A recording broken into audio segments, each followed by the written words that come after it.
नमस्कार प्यारे बच्चों और मेरे दोस्तों जो भी इस चैनल को देखता है उनके लिए आज मैं एक वो वीडियो लेके आया हूँ जो आने वाले आपके जितने भी बैंक के एग्ज़ाम हैं। स्पेशली अभी जो ये वीडियो है ये सिर्फ उन्हीं लोगों के लिए है जो बैंक के एग्ज़ाम के लिए क्या कर रहे हैं तैयारी, और बैंक के एग्ज़ाम में भी स्पेशली जो मैथ्स के सब्जेक्ट के लिए तैयारी कर रहे हैं। आने वाले जो भी 2-3 एग्ज़ाम है वो आपको बोर्ड पर दिख रहे होंगे। आपका IBPS क्लर्क हो गया, RRB PO हो गया और RRB क्लर्क हो गया। ये 10 से 15 मिनट का वीडियो रहेगा। इस 10 से 15 मिनट के वीडियो में आज तक मैंने खुद भी जो भी एग्ज़ाम्स वगैरह दिए हैं और एग्ज़ाम क्लियर किए हैं, तो जो प्रीलिम्स एग्ज़ाम होता है मैथ्स का वो और जो मेंस एग्ज़ाम होता है वो, उन दोनों में कौन कौन से टॉपिक जो बहुत ज़्यादा इंपॉर्टेंट हैं और कहाँ कहाँ से क्या क्या क्वेश्चन आते हैं, आपका सिंप्लीफिकेशन से लेके मेंस लेवल के DI तक मैंने सारे टॉपिक क्या किए हुए हैं, कवर किए हैं। तो 15 मिनट में या 15 से 20 मिनट में मैं आपको वो सारी की सारी चीज़ें एक एक चीज़ जो है वो एक्सप्लेन करके बता दूंगा। कुछ स्ट्रैटेजीज़ भी बता दूंगा कि आपने एग्ज़ाम में क्या क्या स्ट्रैटेजीज़ यूज़ करनी है। उसके हिसाब से आपने आने वाले टाइम में ये जो आपके 30-40 या 2 मंथ बचे हैं उसमें आपने मैथ्स वाला जो पोर्शन है उसको किस तरह से तैयार करना है, बेसिकली ये वीडियो जो है उसके बारे में रहने वाला है। तो चलिए आपका ज़्यादा समय ना लेते हुए वीडियो को स्टार्ट करते हैं। चलिए अब देखते हैं हमारा जो भी मैथ्स के ऊपर मैंने आपको बताया कि हमने क्वांट के बारे में सारी चीज़ पढ़नी है। तो सबसे पहले जो मेन चीज़ है वो हमारा रहता है स्पीड मैथ्स। ठीक है, कौन सा रहता है?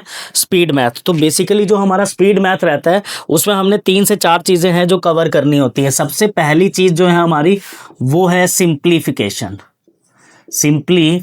ठीक है, सिंप्लीफिकेशन। तो सिंप्लीफिकेशन जो है वो हमें हर एक एग्ज़ाम में, अगर मैं PO की बात करूं तो 5 नंबर दे के जाएगी, अगर मैं IBPS की बात करूं क्लर्क की तो वहाँ पे ये भी मेरे को 5 से या 10 नंबर दे के जाएगी, और अगर मैं स्पेशली RRB क्लर्क की बात करूं तो वहाँ पे ये हमें 10 मार्क्स देकर जाएगा। कौन सा पोर्शन है हमारा?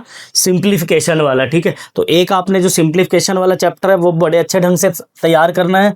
इसके बाद जो हमारा सेकंड चैप्टर, इसी में सिंप्लीफिकेशन में ही जो सेकंड चीज़ आती है हमारी APPROXI अप्रॉक्सीमेशन। ठीक है, जो PO का एग्ज़ाम रहता है उसमें 5 नंबर का अप्रॉक्सीमेशन आने के चांसेस रहते हैं, चाहे वो आपका RRB का PO हो चाहे वो आपका IBPS का PO हो, सब जगह पर अप्रॉक्सीमेशन 5 नंबर के आने के चांसेस रहते हैं।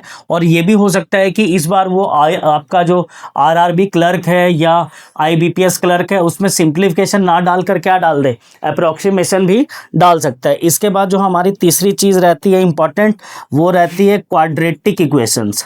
कौन सी?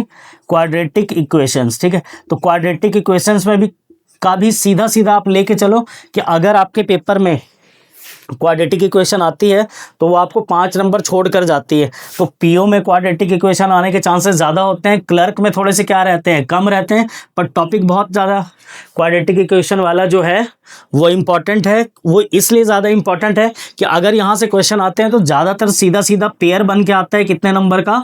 5 नंबर का पेयर बन के आता है। इसके बाद स्पीड मैथ्स में अगर हम बात करें तो अगली चीज़ आता है हमारा नंबर सीरीज़। कौन सी चीज़ आती है हमारी? Number series. अब नंबर सीरीज़ भी हमें सीधा सीधा किसी भी एग्ज़ाम में आए तो कितने नंबर की आती है? 5 नंबर की। और जो नंबर सीरीज़ है हमारी वो 2 तरह से आती है। एक आती है हमारी मिसिंग नंबर सीरीज़ और दूसरी आती है हमारी रॉन्ग नंबर सीरीज़। जो हमारे PO के एग्ज़ाम रहते हैं उसमें रॉन्ग नंबर के आने के चांसेस ज़्यादा होते हैं, और जो हमारे क्लर्क के एग्ज़ाम रहते हैं उसमें मिसिंग नंबर सीरीज़ जो है उसके आने के चांसेस क्या होते हैं? ज़्यादा होते हैं। तो अगर आप अच्छे ढंग से इन 3-4 टॉपिक्स को क्या कर लो, तैयार कर लो। कौन सा? सिंप्लीफिकेशन, उसके बाद आपका approximation, quadratic equation, number series, उसमें भी आपके मिसिंग नंबर सीरीज़ और कौन सी? Wrong number series. तो आप इन स्पीड मैथ्स वाले पोर्शन में से भी आराम से 15 से 20 नंबर अपने पेपर में क्या कर सकते हो, पक्के कर सकते हो, या 15 से 20 नंबर आप ज़्यादा से ज़्यादा 10 से 12 मिनट में क्या कर सकते हो, निकाल के ले जा सकते हो। स्पीड मैथ्स की बात हो गई। अब इसके बाद जो हम देखते हैं वो है हमारा अगला जो पोर्शन है वो रहता है अर्थमेटिक। ठीक है, अर्थमेटिक में जो बहुत ज़्यादा इंपॉर्टेंट चैप्टर्स हैं मैं उनके नाम लिख रहा हूँ। सबसे पहला चैप्टर है आपका परसेंटेज, जो आपको 1 से 2 क्वेश्चन छोड़ के जाएगा। इसके बाद जो हमारा सेकंड चैप्टर रहता है वो रहता है रेशो एंड प्रपोर्शन, ये भी आपके 1 से 2 नंबर देकर जाने वाला है आपको। इसके बाद जो तीसरा सबसे इम्पोर्टेंट रहता है वो रहता है आपका एवरेज। उसके बाद चौथे नंबर पे हम बात करें तो हमारा रहता है पार्टनरशिप। ये वो टॉपिक्स लिख रहा हूँ जिनके क्वेश्चन हर एग्जाम में 1 नंबर 2 नंबर आपको छोड़ के जाते हैं। इसके बाद आजकल बहुत ट्रेंड में चल रहा है आपका एजेस का चैप्टर, ये भी आपको 1 आध नंबर छोड़ के जा सकता है। इसके बाद 6 नंबर पे हम बात करें तो आता है हमारा प्रॉफिट एंड लॉस, ये भी 1 नंबर दे के जा सकता है। इसके बाद बहुत ज़्यादा फेवरेट टॉपिक है उनका मिक्सचर एंड एलिगेशन। कौन सा? Mixture and allegation. इसके बाद जो टॉपिक उनका फेवरेट रहता है वो आजकल आ रहा है time and work. Time and work के भी बहुत ज़्यादा क्वेश्चन आ रहे हैं। इसके बाद है आपका chapter number time and work के ही कंसेप्ट पे आपका आ जाता है पाइप एंड सिस्टर्न। अगर टाइम एंड वर्क का क्वेश्चन आता है तो पाइप एंड सिस्टर्न का आने का चांसेस कम रहते हैं, और अगर पाइप एंड सिस्टर्न का आता है तो टाइम एंड वर्क के आने के चांसेस क्या रहते हैं? कम। इसके बाद जो हमारा अगला टॉपिक है वो है time, speed and distance. Time and speed and distance से भी क्वेश्चंस आने के चांसेस जो रहते हैं वो क्या रहते हैं? ज़्यादा रहते हैं। ठीक है, तो ये हमारे 10 चैप्टर हैं। इसके बाद और भी कुछ चैप्टर्स हैं, उनको भी हम डिस्कस करते हैं।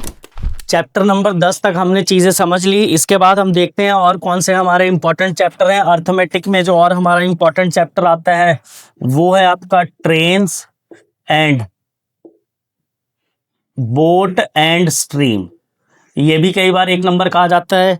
इसके बाद आपका जो 12th चैप्टर है इंपॉर्टेंट वो है आपका simple interest and compound interest. अभी जो आपका 2-3 दिन पहले 23 तारीख को जो आपका एग्ज़ाम हुआ है अपना IBPS PO का, उसमें सिंपल इंटरेस्ट और कंपाउंड इंटरेस्ट का क्वेश्चन आया हुआ है। कुछ मेरे स्टूडेंट्स थे जो उस एग्ज़ाम में बैठे थे, तो उन्होंने बताया कि हाँ सर सिंपल इंटरेस्ट और कंपाउंड इंटरेस्ट का क्वेश्चन जो है वो आया हुआ था। इसके बाद आपका आता है मेंसुरेशन। मेंसुरेशन में आपकी 2D एंड 3D की जो भी इमेजेस होती है दोनों में से क्वेश्चन पूछ सकते हैं। उसके बाद आपका 14th चैप्टर आता है आपका permutation and combination. Permutation and combination से प्री का जो PO का एग्ज़ाम होता है उसमें आ सकता है ये, लेकिन मेंस के लिए तो ये उनका बहुत ज़्यादा क्या रहता है? फेवरेट टॉपिक रहता है परमुटेशन एंड कॉम्बिनेशन। इसके बाद जो हमारा अगला टॉपिक आता है वो आता है प्रोबेबिलिटी। ये भी आपका मेंस के एग्ज़ाम के लिए बहुत ज़्यादा क्या रहता है? Important topic. ठीक है, तो ये कुल मिलाकर 14 से 15 चैप्टर हैं जो अर्थमेटिक वाले पोर्शन में आपको क्या करने हैं? कवर करने हैं, जहां से पिछले 5-7 सालों में मैक्सिमम क्या आए हुए हैं? क्वेश्चन आए हुए हैं। और ऐसा भी नहीं है कि हर एक चैप्टर में से आपको क्वेश्चन आना ही आना है। किसी चैप्टर में से आपका पेपर में क्वेश्चन आ भी सकता है, किसी से नहीं भी आ सकता है। तो अगर आपने मैक्सिमम मार्क्स स्कोर करने हैं तो आपको क्या करना पड़ेगा? सारे चैप्टर्स ही आपको आने चाहिए। आप ये नहीं बोल के मतलब इस हिसाब से पेपर की को अटेम्प्ट करने नहीं जा सकते हैं कि हाँ मैंने 5-7 चैप्टर क्या कर लिए, तैयार कर लिए और 5-7 चैप्टर्स में क्या कर दूँ, छोड़ दूँ। तो आपको मैक्सिमम चैप्टर्स जो हैं वो उनको अच्छे ढंग से क्या करके जाना है?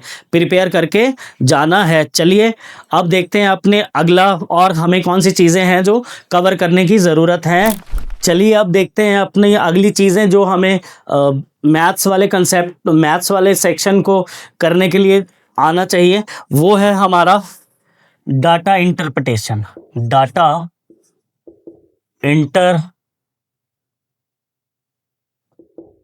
इंटरप्रिटेशन, या इसको शॉर्ट फॉर्म में बोले तो हम और क्या बोलते हैं?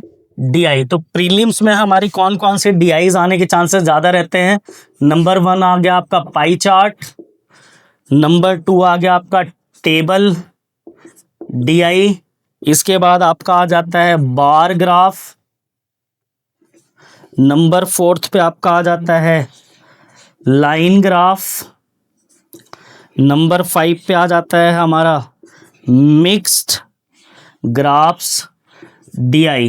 ये पीओ के प्री में ज़्यादातर आती हैं या किस में आते हैं, मेंस में, जिसमें एक मान लेते हैं उसने आपका इस तरह से कौन सा दे दिया, टेबल चार्ट, और उसके साथ इस तरह से वो कोई सर्कल या पाई चार्ट या सर्कुलर चार्ट भी क्या कर देता है, इंक्लूड। इसके बाद जो बहुत इंपॉर्टेंट आता है वो आता है हमारा केसलेट डीआई बोले, या और इसके साथ वेन डायग्राम डीआई, ये भी आपके प्री में आने के चांसेस जो हैं वो ज़्यादा रहते हैं। और इन सारे जितनी भी डीआईज आती हैं इन सब में एक चीज़ बहुत अच्छी रहती है कि अगर डीआई आती है तो वो सीधे सीधे कितने नंबर की आती है, 5-5 नंबर का सीधा एक जो क्वेश्चन है वो आता है। मतलब 5 नंबर लेने के लिए आपको अलग अलग 5 कंसेप्ट्स को पढ़ने की ज़रूरत नहीं है, सिर्फ एक ग्राफ अगर आप अच्छे ढंग से तैयार करो तो वो भी आपको 5 नंबर दे के जाता है।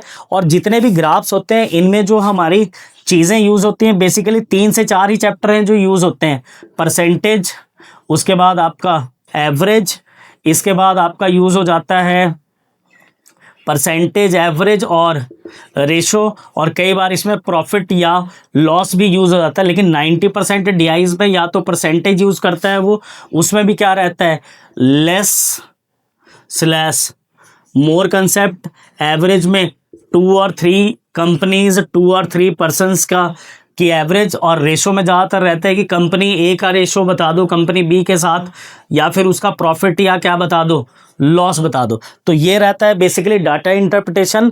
कौन से लेवल के लिए, प्री वाले एग्ज़ाम में मैक्सिमम जो डीआई पूछी जाती है वो इन्हीं टॉपिक्स में से पूछी जाती है, ठीक है।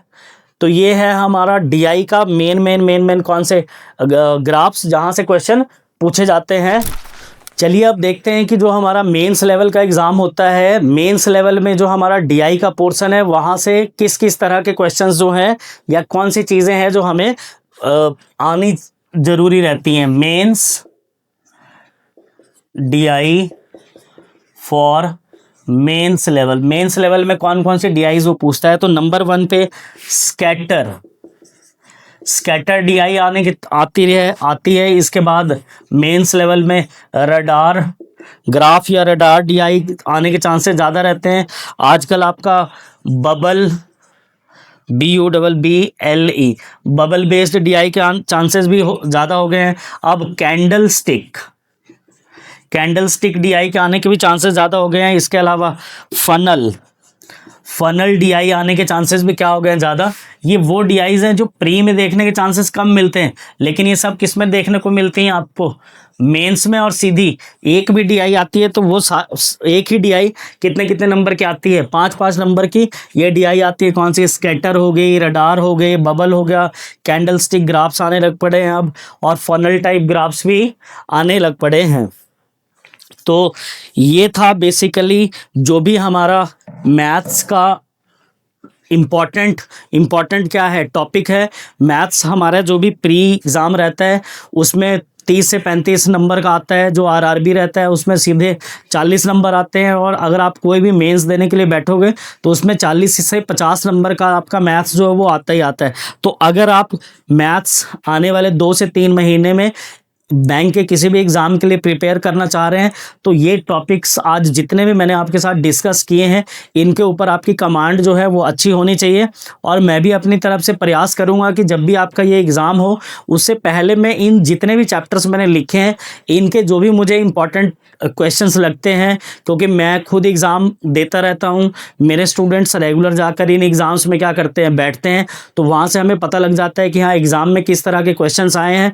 तो मैं कोशिश करूँगा कि जब भी आपका आरआरबी क्लर्क हो, आईबीपीएस क्लर्क हो, उससे पहले मैं अपने यूट्यूब चैनल पर जो भी एक चैप्टर से रिलेटेड बहुत इंपॉर्टेंट क्वेश्चन है, जैसे मान लेते हैं सिंप्लीफिकेशन के मैं 50 या 100 बहुत इंपॉर्टेंट क्वेश्चन करा दूंगा, परसेंटेज के भी 40-50 वो क्वेश्चन करा दूंगा जो पिछले 3-4 सालों में एग्ज़ाम में जिनके रिपीट होने के चांसेस क्या हुए हैं, ज़्यादा हुए हैं। तो इन्हीं शब्दों के साथ इस क्लास को या इस टॉपिक को एंड करना चाहूँगा और जल्द ही मिलेंगे अपनी अगली वीडियो में, जिसमें मैं आपका स्पीड मैथ्स के जो कंटेंट है उसको देना आपको क्या करूँगा, स्टार्ट करूँगा। तो चलिए मिलते हैं अपने अगले वीडियो में, तब तक इस चैनल को लाइक करें, शेयर करें, सब्सक्राइब करें और ज़्यादा से ज़्यादा जो आपके फ्रेंड सर्कल में लोग बैंक के एग्ज़ाम के लिए तैयारी कर रहे हैं उनके साथ इनको क्या करें, शेयर करें।